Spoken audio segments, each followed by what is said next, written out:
começando mais um Na Trilha da Coragem, num dia muito especial, um dia que vai ter um grande evento e meu convidado é o responsável por ele. E vocês vão entender já já de quem eu estou falando e o papo que a gente vai ter.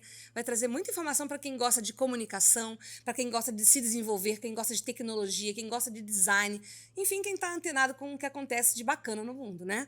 Eu estou falando de Caetano Tona. Olha o currículo dele. Ele é administrador de empresas, ele fez muita coisa antes de chegar onde ele está hoje. Ele trabalhou com finanças corporativas, trabalhou com agronegócio, setor imobiliário, tecnologia, fundos de investimento, ufa, mas ele mudou, fez uma transição de carreira porque ele gostava de fazer trabalhos voluntários e foi parar num TED. Nesse TED, ele começou como voluntário, trabalhou por alguns anos na produção, depois na coordenação, e foi crescendo até que ele pegou um TED para ele administrar aqui no Brasil. É o TED Guarulhos. Já fez 5 eventos na época da pandemia, já está no 3º evento presencial. Hoje, que a gente está soltando esse podcast, esse videocast, está acontecendo um maravilhoso, que ele vai falar muito. E a gente vai falar com uma pessoa que ela realiza e prepara pessoas para falarem, para se expressarem, descobre talentos, descobre histórias, descobre coisas que ninguém vê. E eu quero saber como é que ele consegue essa façanha. Olá, Caetano. Muito obrigada por estar aqui nessa trilha, a trilha da coragem, uma pessoa corajosa. Me honra muito a sua presença. Carla, eu que agradeço. Obrigado pela essa apresentação. E eu estou muito feliz de estar aqui, trocando contigo. Você gosta de trocar, né? Você é um Gosto. cara que cresce cada vez mais porque você gosta de ouvir as pessoas, né? De conversar, né? Exatamente. Agora me conta, de Ribeirão Preto para o mundo, diria? Eu saí de Ribeirão para Londres, Eu não antes de falei? vir para São Paulo. Uma coincidência. E eu fiquei 1 ano e meio em Londres, estudando para voltar para trabalhar no mercado financeiro em São Paulo. E aí vão completar 10 anos já de São Paulo. Nossa, e você gosta dessa cidade maluca, essa metrópole louca? Eu tenho uma relação de amor e ódio com São Paulo. Como todo mundo. Eu amo e odeio São Paulo. O que você ama? Eu amo as possibilidades aqui, a diversidade, essa coisa de que só acontece em São Paulo. São Paulo tem coisas que só acontecem aqui. E até o material de trabalho, né? Gente. Exato, o meu material de trabalho. Então eu gosto da cidade, gosto da dimensão dela, dessa coisa cosmopolita, desde a culinária, da cultura, da música, da arte, essas infinitas possibilidades, essa coisa caótica de São Paulo, eu gosto disso. E o que você não gosta? Imagino que seja o mesmo que muitos. Eu não gosto da insegurança, né, dessa cidade que está abandonada, faltando cuidado, faltando amor, né, faltando zelo. O trânsito? O trânsito, que eu me livrei, porque eu uso mais transporte público do que carro. É mesmo? Foi uma escolha que eu fiz. Desde que chegou ou foi uma transição? Não, foi uma transição. Quando eu cheguei, eu tinha carro, trouxe carro de Ribeirão para cá. E logo eu percebi, eu fiquei uns 2 anos com o carro, logo eu percebi que não era legal, meu carro começou a ficar mais na garagem do que eu usando. Aí eu decidi morar perto de metrô, de transporte público, e me locomover sempre que posso de transporte público. Não polui e ainda usa o tempo para fazer um monte de coisas, né? Muito, muito mais barato. Muito mais Essa produtivo. semana eu precisava ir para Guarulhos, estava no Transamérica, e eram 2 horas de Uber para ir, em torno de R$120. Eu levei 1 hora de metrô, R$4,40. Tem como chegar lá de metrô? Tem. Assim, me conta. Você tem... Eu já vou estar lá hoje, mas depois você vai me contar. Tem 2 estações de trem, né? Você tem que fazer uma transição uma transição para ter CPTM. Exatamente. Então tem o metrô, tem o trem que vai até próximo do aeroporto de Cumbica, e tem uma estação Parque Secap, que é do lado de onde está acontecendo o evento hoje. No do Hotel Merit, exatamente. Um grande parceiro do TED, né? Um grande parceiro. Do TED Guarulhos. Que está recebendo a gente nessa edição super especial, que é o TEDx Guarulhos Women. Então, agora, já que você já botou o pé no evento, pode contar mais. O que é esse evento moderno, que vai trazer conceitos muito bacanas, speakers muito especiais, que eu já vi todos, né? Nós já sabemos quem estará no palco. Tem alguns que são surpresa, imagino? Tem uma pessoa que é surpresa. Você sempre faz isso, ele sempre faz isso. Terrível. Tem uma pessoa que é surpresa. Terrível. E que quem estiver lá vai ver, né? Eu vou ver. Essa edição, ela é uma edição muito especial para mim e para a comunidade TED como um todo. O TED está completando 40 anos o ano que vem. E o TED Women foi a primeira edição temática que o TED escolheu, a primeira causa que o TED se posicionou, né, como uma pauta de defesa. E então acontece em todos os anos uma conferência chamada TED Women, e nesse mesmo período que acontece a conferência, o TED incentiva que os organizadores de TEDx organizem eventos TEDx Women. A gente em Guarulhos organiza desde a primeira edição, desde 2020 a gente faz uma edição TEDx Women. Então essa é a nossa terceira edição do TEDx A Women. primeira presencial. A primeira presencial. Do Women, a primeira presencial. E o que você preza para estar ali naquele momento, num TEDx tão especial? No palco. No palco. É um desafio, né? Porque eu não sou mulher. Sim. Então, eu escuto muitas histórias de mulheres no meu trabalho de preparar palestrantes e vejo muitas coisas em comum. Então, para mim, o palco é um lugar de generosidade. Eu acho que as pessoas que não entenderam que o palco é um lugar de generosidade estão usando o palco de uma forma errada. Então, eu entendo que deve para o palco mulheres e meninas, que essa é a proposta do TED, mulheres e meninas, que as suas ideias e que as suas histórias vão impactar a vida das pessoas que vão ouvi-las. Mas temos um representante masculino, né? Temos. Conte mais. A proposta desse evento é que o palco seja ocupado majoritariamente por mulheres, mas não exclusivamente.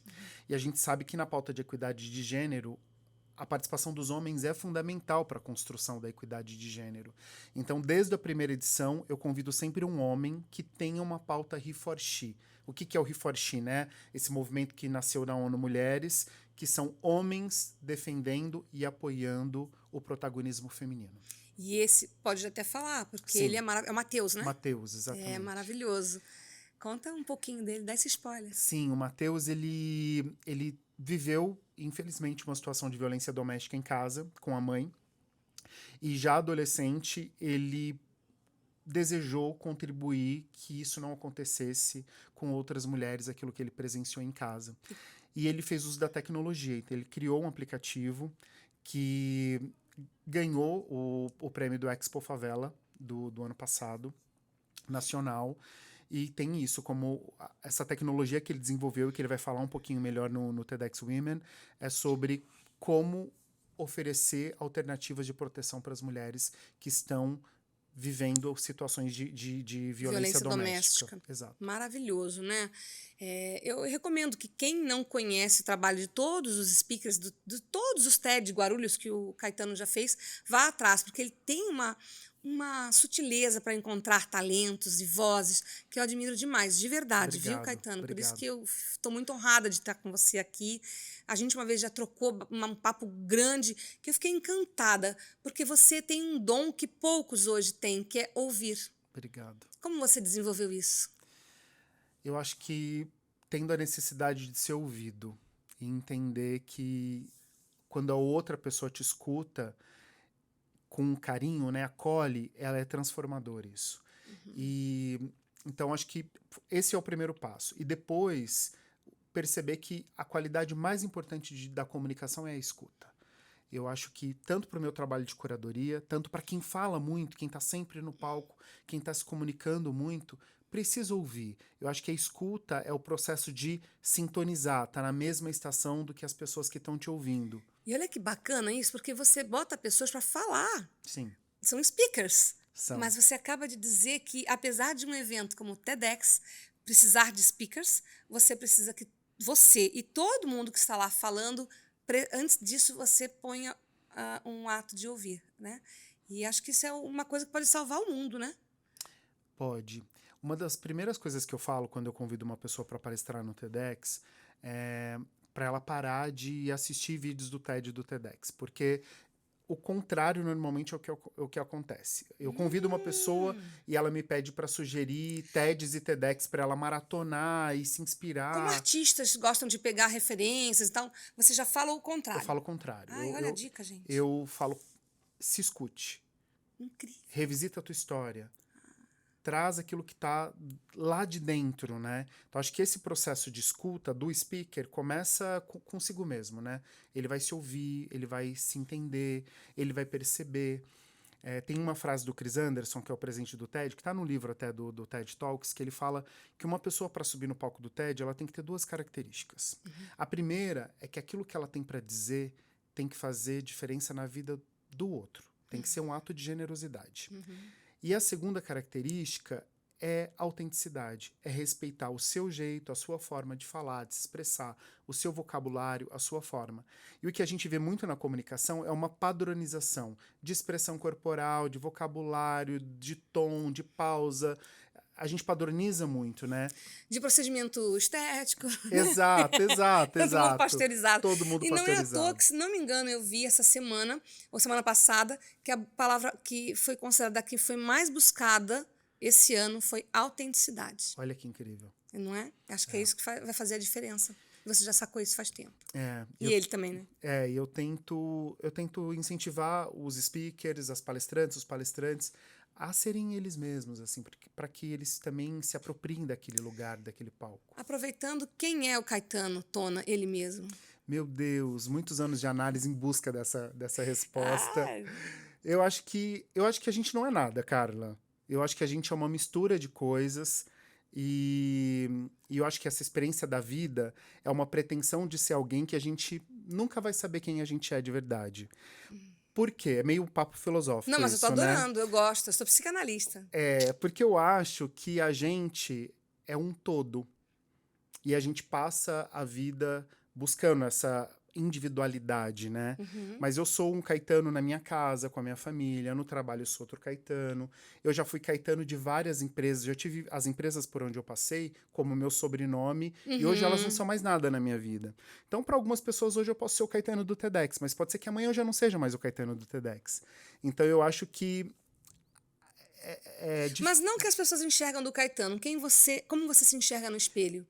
como eu me sinto, É. eu acho que se eu tirasse uma fotografia Sim, hoje, é. né, de quem eu sou, Sim. eu acho que eu sou uma pessoa um pouco inconformada. Acho que o mundo poderia ser muito melhor do que é. Eu acho que eu tenho um sentimento de que a gente está fazendo tudo errado. A gente está destruindo o planeta, a gente está trabalhando mais do que a gente deveria. Eu acredito que a gente deveria ter mais tempo sem fazer nada, né? Você botou outro dia no seu LinkedIn, né?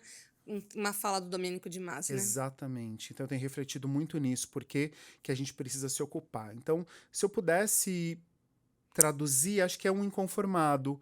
Alguém que, ao mesmo tempo, a minha música favorita é Imagine, do John Lennon. Ai, a minha também! Ah, é? Aprendi a cantar essa música bem criança e eu canto com uma paixão. Então, eu sou pisciano, né? Então, assim, sou um inconformado, mas Imagine all the utópico. people. Acredito que a gente vai... O mundo melhorou muito, né?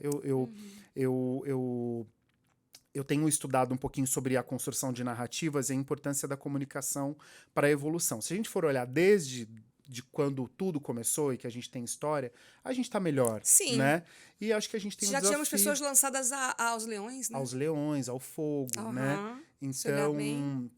existem resquícios disso ainda no mundo de hoje, né? Mas eu acho que o nosso desafio é deixar o mundo um pouco melhor do que a gente encontrou. E o TEDx é uma ferramenta para você deixar o mundo melhor do que quando você o encontrou? Me conta como. Com certeza. A minha maior vontade de organizar um TEDx e de fazer a curadoria era de perceber que as vozes, as ideias que ouviam no palco nem sempre eram as que eu gostaria que tivesse no palco. Então, foi querer ocupar aquele palco com ideias, com vozes, com pessoas que eu não via naquele lugar e que eu resolvi levar, né, pro palco. E trazer diversidade, mas diversidade intelectual, diversidade econômica, não só diversidade de gênero, de orientação sexual, cultural, mas trazer várias outras pessoas, vários outros recortes, né, pro palco. Você já tem uma ideia de quantos você já trouxe? Quantas pessoas? Quantas vozes? Não sei exatamente, mas só no TEDx Guarulhos é que eu faço curadoria Sim, para de outros vários. TEDx. Depois a gente vai falar sobre isso, mas só no Isso. TEDx Guarulhos. São, Onde você tem mais autonomia, né? em torno de, acho que uns 80 palestrantes nesses 3 anos de TEDx Guarulhos, uns 80.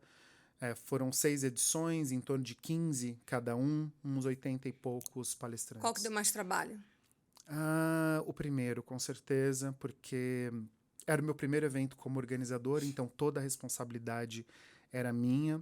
era começo de pandemia, nem o TED sabia exatamente como fazer eventos na pandemia. A gente fazia eventos no Zoom, Sim. a internet oscilando, todo mundo na sua casa. Então, acho que o primeiro foi mais desafiador, e eu tenho muito carinho por ele. E qual a grande lição?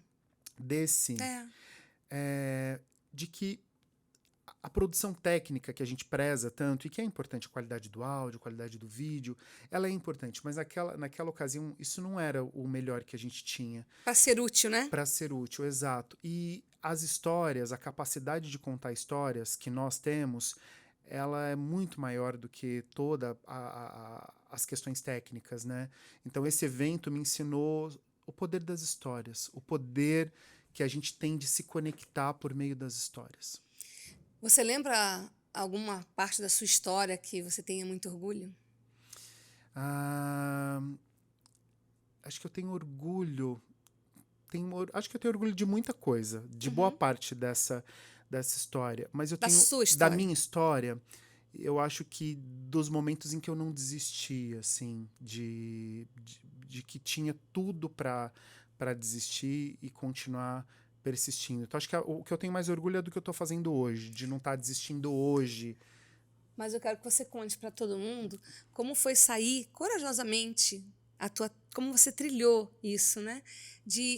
Do mundo corporativo e fez um plot twist na sua vida, assim. Foi aplicar tudo que você queria e se tornar esse Caetano Tona que a gente está vendo hoje, que é útil para todo mundo, para a sociedade, faz o que pode para ser mais empático. E você largou uma vida que muita gente procura até hoje, de uma forma voraz. Sim, que eu também procurei. Eu nasci no interior de São Paulo e eu perdi meu pai com 17 anos. E eu estava prestes a ir para o vestibular, para a faculdade e tudo mais. E muito rapidamente eu tive que correr atrás dos meus objetivos. Que na prática foi procurar ajuda de amigos da família para que conseguisse trabalho e para que eu pudesse estudar. A minha mãe, que é a pessoa que eu mais admiro e amo na vida, ela é uma pessoa que cuidou dos 4 filhos. Nome dela, por favor. Dagmar. Dona Dagmar. Carinhosamente todo mundo chama ela de Dag. Ah. E então ela cuidou de 4 filhos e eu sempre tive o valor em casa do trabalho, né? Quem não é herdeiro normalmente aprende isso, trabalhar e estudar.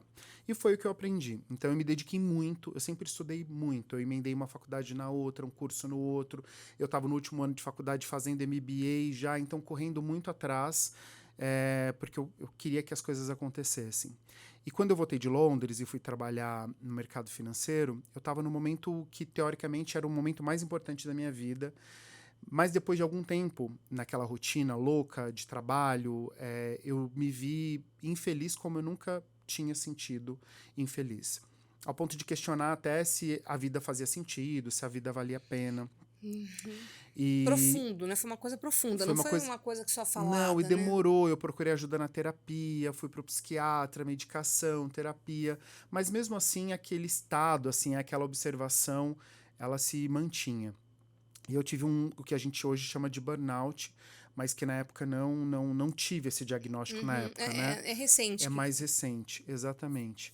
E nós somos seres biopsicossociais, né? E o lugar onde a gente está influencia muito quem a gente é. E eu descobri que boa parte dessa crise é porque eu deixei de me admirar. Eu deixei de admirar a pessoa que eu tinha me tornado. E eu era muito resultado para sobreviver naquele lugar, naquele ambiente.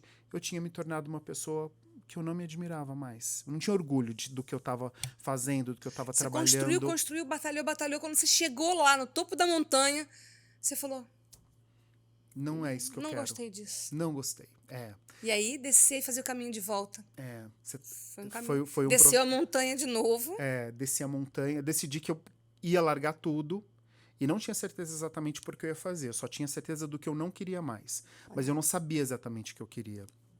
E quando o TED entrou na sua vida? Foi exatamente nesse momento, quando eu eu estava procurando outras oportunidades. Eu não tinha pedido demissão ainda, mas eu decidi que eu queria... Era a orientação da minha terapeuta. Você não vai se realizar plenamente no teu trabalho, então busca fonte de realização em outros lugares. E como eu sempre fiz trabalho voluntário, desde criança, eu comecei a procurar trabalho voluntário. E um dos trabalhos voluntários que eu realizei nessa época foi um trabalho com refugiados de uma organização chamada Aliança Empreendedora.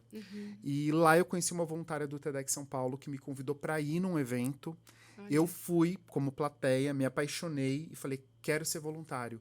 E foi assim que eu entrei na comunidade TEDx, eu me apaixonei logo de cara. E quanto mais eu me envolvia, mais eu me apaixonava, porque eu conhecia pessoas interessantes, pessoas que estavam na mesma busca que eu. Exatamente. Por isso que o biopsicossocial, porque aí eu mudei de lugar, né? Como se uma plantinha que é de terra tá na areia e você leva ela de volta para a terra. Porque você continuou mesmo, Caetano, você só mudou de lugar e o meio foi transformando você. Exatamente. Ai, que legal. E nada acontece por acaso, né? Você foi ajudar ser voluntário num lugar, conhecer alguém que te levou para o que te trouxe até aqui. É tão curioso, porque a Clarissa, que é essa minha amiga que me levou para o TEDx São Paulo, foi o meu primeiro TEDx São Paulo e o último dela. Porque ela trabalhava numa empresa, ela foi transferida, eu nunca mais vi ela em nenhum TEDx. Olha. Ela tinha como missão me apresentar o TEDx. Agora conta para quem está vendo a gente, nem todos que estão nos assistindo sabem o que é TEDx. Então é bom a gente dar esse começo, do início do princípio, como eu falo brincando. O que é TEDx? O que significa TEDx, né? O TEDx, então, ele origina do TED, que é uma organização não governamental americana, portanto, sem fins lucrativos. Criada em 2009, né? Ela foi criada, vai fazer 40 anos o ano que vem. Sério? E aí ela foi criada na Califórnia por um grupo de amigos que perceberam que algumas iniciativas naquela região que estavam mudando a vida da comunidade, tecnologia, internet, as startups do Vale do Silício e tudo mais, e eles pensaram, vamos levar essas ideias para o mundo todo para impactar o mundo. Eles começaram de uma forma não tão ambiciosa, não imaginavam que o TED ia virar a maior conferência do mundo, e há mais ou menos uns 15 anos atrás, a presidência do TED decidiu que era a hora de espalhar a própria conferência TED pelo mundo todo, e foi assim que eles criaram o TEDx, que acrescentou a letrinha X à palavra TED. O TED significa tecnologia, entretenimento e design. O entretenimento é a arte, e o design, que há 40 anos atrás tinha uma conotação do que era inovação hoje. Então você dizia, isso tem design. Então era uma questão de trazer o que era inovador, né? O que tinha design. Então é isso, o TEDx nada mais é do que a multiplicação da conferência TED sendo espalhada pelo mundo todo. E o X? O X é o exponencial, ele é o sinal de multiplicação do TED. Que foi quando eles resolveram espalhar pelo mundo. Espalhar pelo mundo todo. E em quantos países do mundo tem? Mais de 3.000. Nossa, e no Brasil, quantos eventos TEDx tem? Você já tem essa ideia? Oscila muito, mas em torno de 80. Nossa. Eventos. Quase todas as capitais? Quase todas as capitais. Nossa. E é difícil fazer um TEDx em Guarulhos, que é uma cidade do lado da maior cidade da América Latina? É desafiador, porque a gente está num processo de formar público. Então a gente fala com muitas pessoas que ainda não sabem o que é TED e o que é TEDx. O que é legal, o que eu gosto de apresentar, né? Mas tem um desafio, porque como o evento ele é todo cocriado, a equipe é toda voluntária, a gente viabiliza por meio de parcerias, ou institucionais, ou de patrocínio. A gente precisa convencer e apresentar uma proposta de valor para que as empresas e pessoas queiram apoiar. Eu vou contar aqui para o pessoal que eu fui liderada por você, fui voluntária no TEDx Guarulhos e de hoje é o segundo, e você tem um jeito de liderar que me encantou, porque eu também venho de um lugar onde a forma de liderança também me incomodou e fez com que eu fizesse uma transição de carreira, porque eu falei, não é possível que tenha que ser dessa forma, né? E você liderar voluntários num evento gigante, onde tanto quem vai falar quanto quem está organizando está com a sensibilidade, a flor da pele, e você manter a sensibilidade, a educação, a gentileza, para mim foi alguma coisa reveladora, um aprendizado imenso. Por isso que eu sempre me coloco à sua disposição, porque eu acho isso revolucionário, né? E é útil para a minha vida, não só para das pessoas, para a minha vida, porque eu construí uma história de 35 anos vendo de outra forma. Sim. E não me conformando com aquilo como tu. E eu falei, não é possível. Então eu fico muito grata de ver como você leva aquilo com uma paixão, com uma garra, buscando patrocinador, buscando o melhor sempre, não desistindo nunca. E isso é raro, sabe, Caetano? É muito raro. Você tem noção disso, né? Obrigado. eu acho que eu tenho o cuidado de fazer isso, assim. Nem sempre é o meu melhor, né? Mas eu acho que É eu, o melhor dele aqui. Ele acha que ele põe a régua aqui, ó. eu acho que eu tenho uma base budista na minha filosofia de vida e o budismo tem a questão da impermanência. E eu sempre olho para tudo que está acontecendo na minha vida como algo que pode acabar a qualquer momento, porque até a vida acaba a qualquer momento, né? Então, por que que eu vou me aproveitar daquela ocasião que pode passar para tornar a experiência da vida das pessoas ruins? Então eu quero que aquilo fique como uma experiência boa. O TED transformou a minha vida. Eu conheci pessoas incríveis, eu vi pessoas que foram pro palco terem as suas vidas transformadas. A gente recebe muitos depoimentos e muitas histórias de pessoas que receberam, que tiveram as suas vidas transformadas pelas palestras. Eu adoro ficar vendo os vídeos que a gente produziu, os comentários no YouTube. A gente recebe muita mensagem nos inbox, no e-mail, no WhatsApp. Os palestrantes recebem e mandam pra gente. Então, tem reconciliações, tem pessoas que voltaram para casa, tem casamento que voltou, tem muita história linda que aconteceu. Então, eu acho que o TEDx, ele não cabe outra coisa, sabe? Cara, eu acho que é um lugar de afeto, de carinho, de cuidado. Porque é isso, né? Não faz sentido você sair de casa para doar o teu trabalho voluntário e para tornar a vida das pessoas não melhor. E tem uma coisa importante, né? Porque mexe com o ego das pessoas. Sim. Hoje em dia nós sabemos que as pessoas colocam lá 30, tô brincando, tá? Sim. 30 vezes TEDx. É brincadeira, contém ironia. Metade disso tem gente que coloca. Sim. Então, assim, é uma coisa que virou uma moeda de troca. Sim. E é um ego que vai chegando, né? E como você não se deixou influenciar por isso e se mantém firme nesse teu propósito, eu acho que você podia dar um spoiler de qual é o seu trabalho mental para que isso aconteça. Comigo ou com as outras pessoas? Com você, cada um é responsável por si. Com você, porque você cuida de muitos desses speakers, você treina eles, você faz com que eles se abrilhantem no palco, você dá todo o seu melhor para que todo mundo consiga lá brilhar. E você, primeiro, está nos bastidores, em segundo, você quem proporcionou aquilo, e terceiro, você também é um speaker. E você, então, tem tudo para ser um cara metido, insuportável. E não é. Eu acho que eu deduzo que a grande responsável por isso seja minha mãe, porque... Dona Dagmar! Exato. Porque em todos os momentos que eu ascendi na minha carreira, eu fui promovido várias vezes, eu ganhei bônus, premiações, eu tenho uma história que eu tenho muito orgulho da minha trajetória profissional. Todas as vezes que eu voltava para casa para celebrar e para comemorar isso, eu sempre tinha um convite da minha mãe para que eu mantivesse os pés bem firmes no chão. Então... eu acho que voltar para casa e não ser tratado como algo muito excepcional que você está fazendo é bom.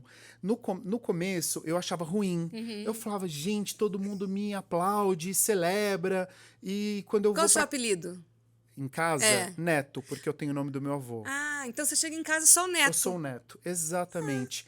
E isso foi maravilhoso. Então, quando mais jovem, né, 20 e poucos anos, eu sentia falta da minha família celebrar e me ver com esse olhar, né?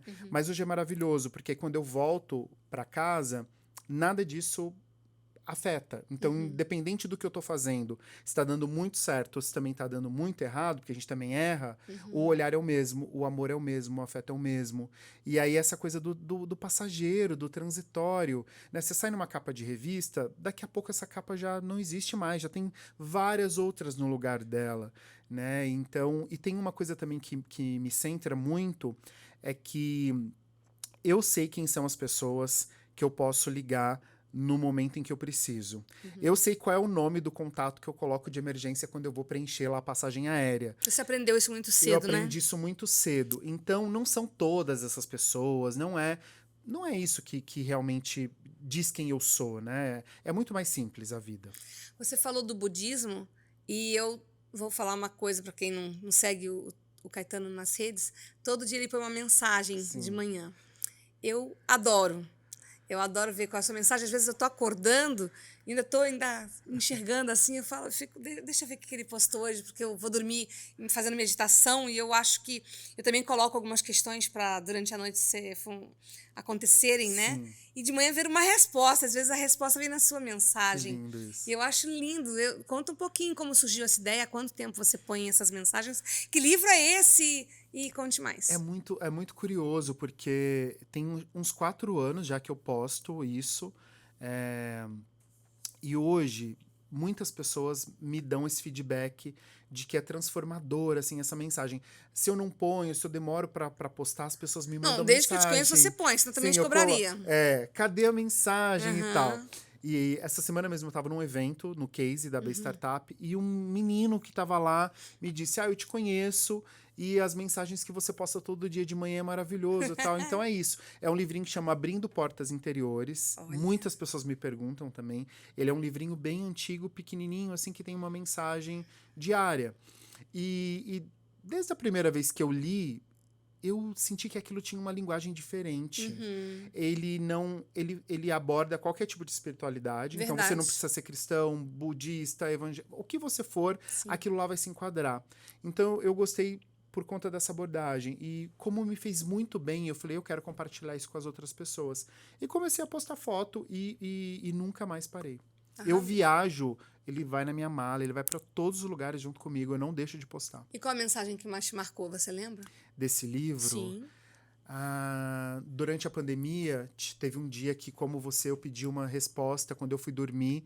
E aí, no outro dia, eu acordei e tinha uma mensagem dizendo: seja forte e corajoso, Ah, porque a vitória virá. Então, essa foi uma mensagem que falou direto comigo.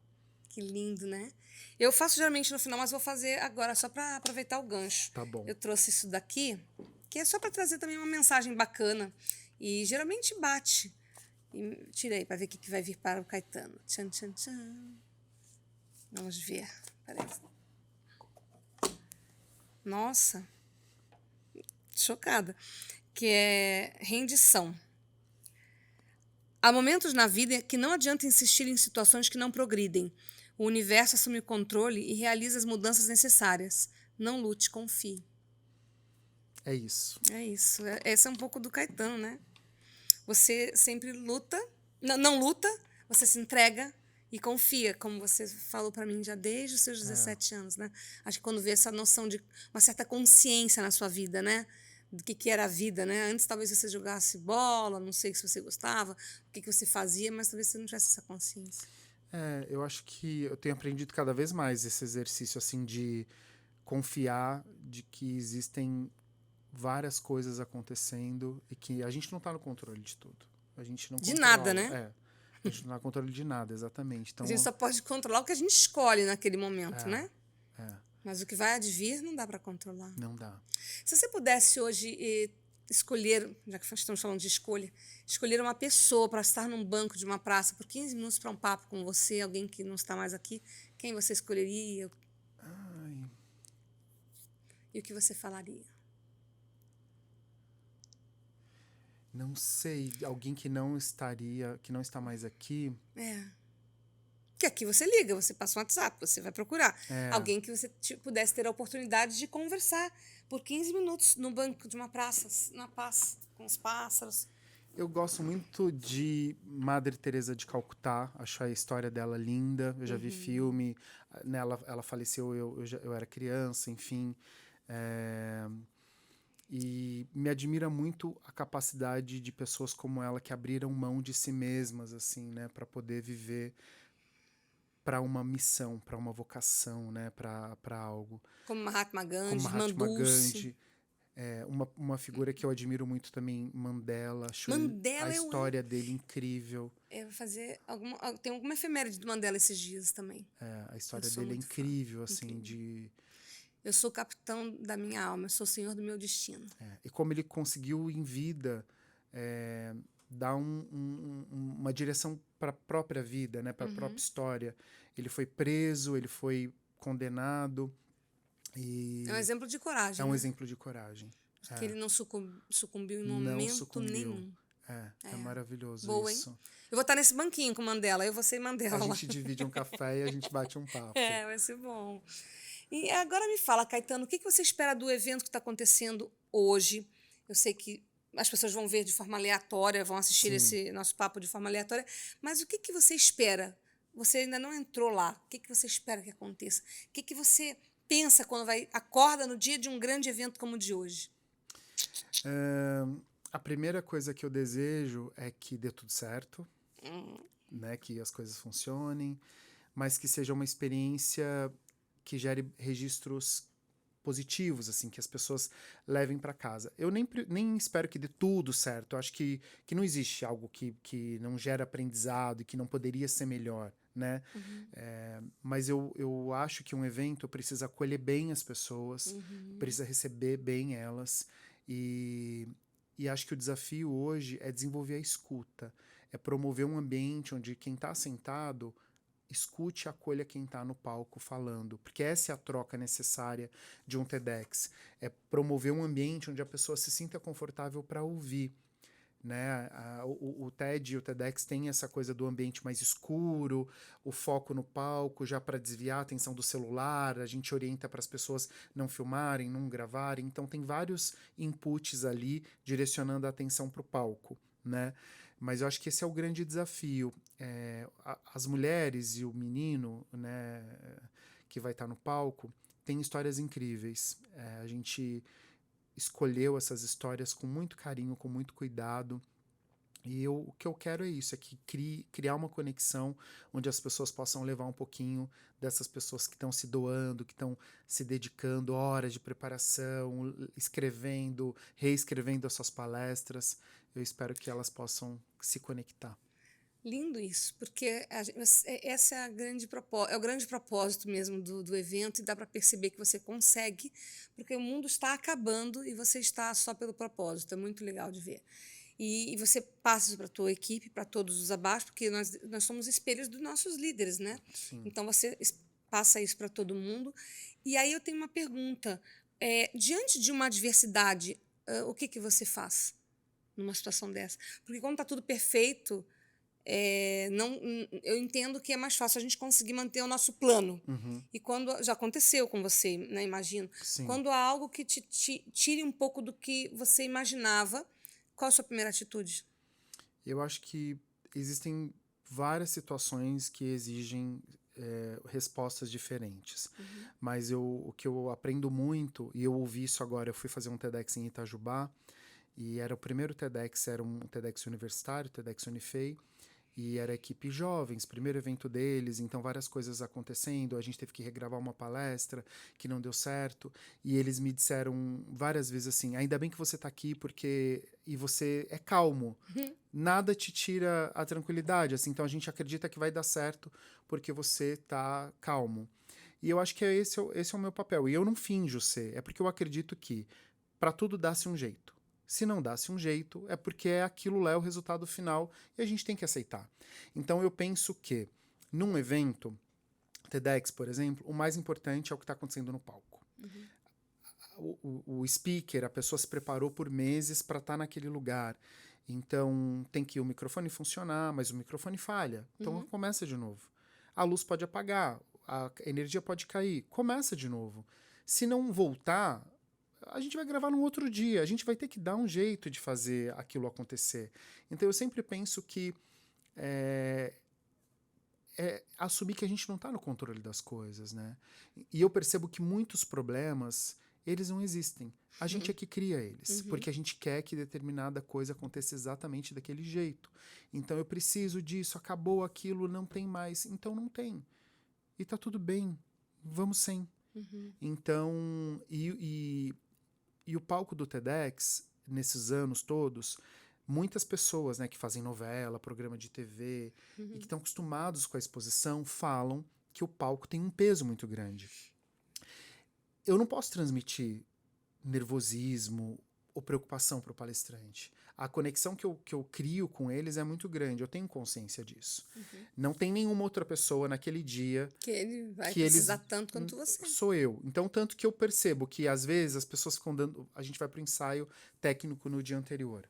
As pessoas que eu convido, às vezes, para assistir, dão palpites, dizem... Eles ficam esperando a minha resposta, o meu direcionamento, porque é uma relação de confiança. Quantas pessoas você já treinou?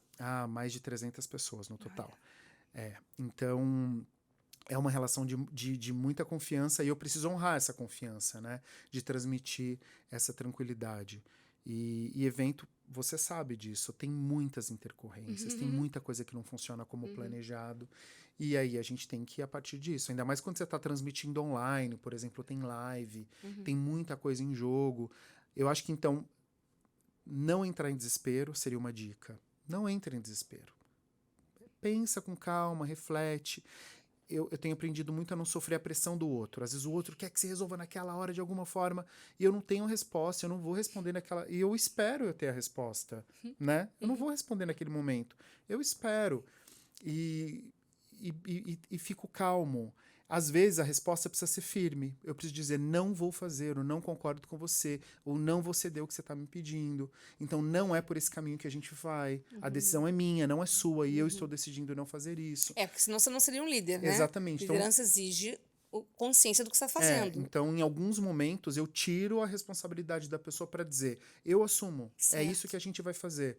Então, acho que existem determinadas, diversas respostas para situações diferentes. Mas acho que o desespero nunca é um caminho. Você entrar que tudo vai dar errado, não vai dar errado. Incrível. É por isso que eu falei, 35 anos fazendo o que eu faço e vem o Caetano e pega uma marreta e taca na parede. Ótimo. Eu adorei falar com você. Eu gosto muito de falar com você. Você é um cara que me ensina muito, de verdade.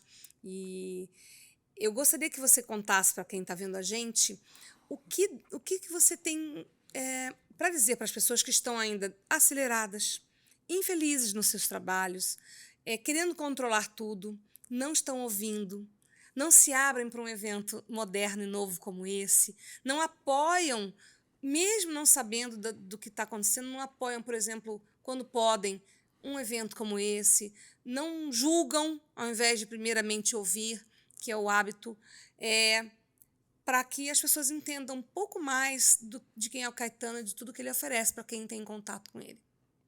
Eu acho que uma das coisas que eu aprendi muito nesse processo de transição é que quando você quer mudar alguma coisa na tua vida, uma das primeiras coisas que você pensa é o que as pessoas vão pensar. Sim. O que vão pensar, o que a minha família vai pensar, o que as pessoas da empresa vão pensar, e a gente fica muito preocupado com o que as pessoas vão pensar. Mas essas pessoas, na verdade, com quem a gente se preocupa, não se preocupam com a gente. Então, acho que tem muitas decisões que a gente levar em consideração, né, que eu, por exemplo, fui padrinho de casamento, padrinho de filhos de pessoas com quem eu trabalhei, que hoje eu não tenho contato nenhum, eu não vejo essas pessoas. Elas não falam comigo simplesmente pelo motivo de que eu não trabalho mais com elas, de que eu não tenho a convivência diária. Então, às vezes, a gente está muito preso num lugar, preocupado com essas pessoas, e a vida muda tanto que daqui a pouco essas pessoas nem vão ter tanta relevância pra gente. Então, a gente tem que se colocar num lugar de autocuidado, de se preservar, de se priorizar. Não estou falando daquele narcisismo, né, egóico, sim. mas de se amar, de dizer, é melhor para mim, é importante para mim, né? É você, como eu falo, ouvir a sua verdade, a sua essência, e isso é coragem, em suma, né? Coragem não é o contrário do medo. Coragem é você botar agir conforme você deseja. E o seu desejo é apenas seu, né? O outro não tem como saber o que você deseja, ele não está dentro de você, né? E, na verdade, ainda tem uma visão um pouco maior. Acho que ninguém se preocupa com a gente. Não é por mal, às vezes a vida é individual. Então, a gente, claro, está junto, compartilha, promove encontros, se disponibiliza para estar, mas, na verdade, ninguém se preocupa, porque, se você pensar bem, o exemplo que eu uso é, quando você tem que fazer uma cirurgia, quem vai entrar no centro cirúrgico? Você. Only you, é só você. Por mais que tenham várias pessoas ali te dando apoio, é só você que está ali, é o teu corpo que vai entrar. Então, a vida é isso, na minha opinião, é isso. Então, honre a ti, né? Honre a tua verdade, né? E as pessoas foram muito...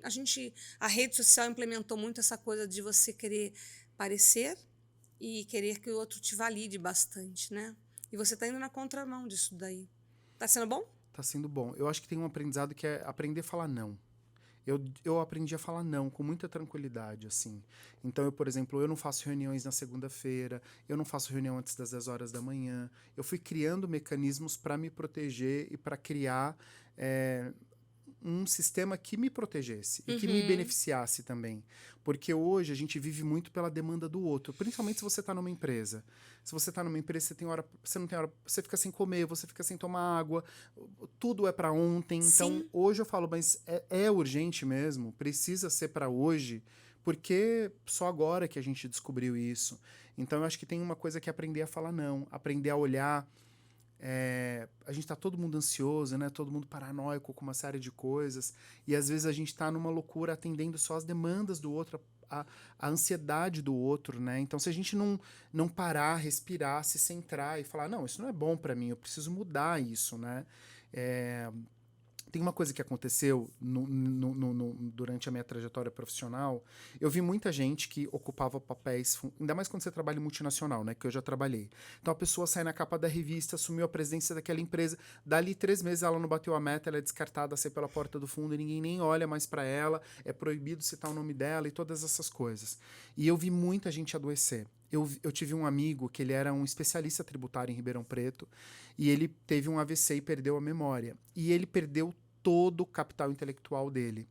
E a empresa, a preocupação nos primeiros dias era só como fazer para demitir ele, porque ele ia entrar em afastamento. Então, eu vi muito isso. Então, ficou muito claro para mim essa coisa de você precisa pensar em você, porque a empresa não vai fazer isso. Então, o que eu vejo... Claro que a gente está falando num país...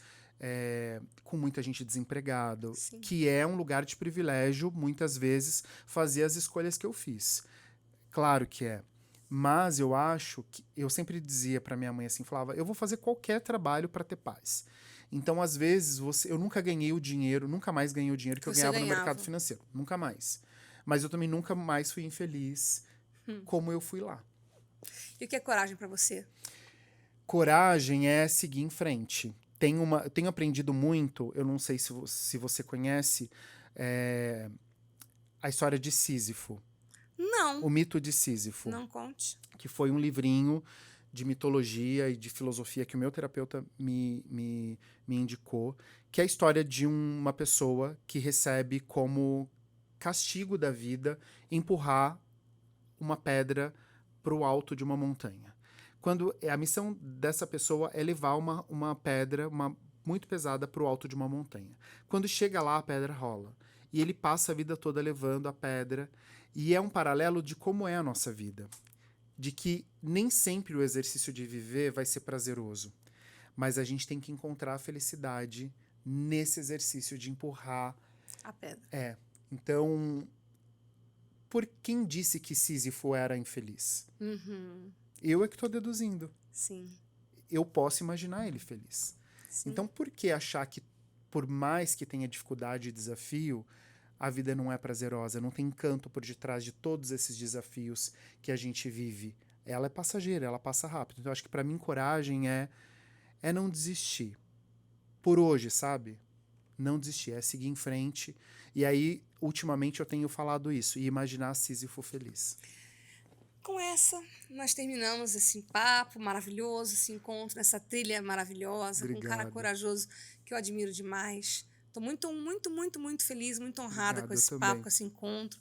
Conte comigo sempre que eu puder, sempre que eu estiver podendo te ajudar, pode me ligar, me chamar, que estarei presente. Você também. Obrigado, Carla. Muito obrigada.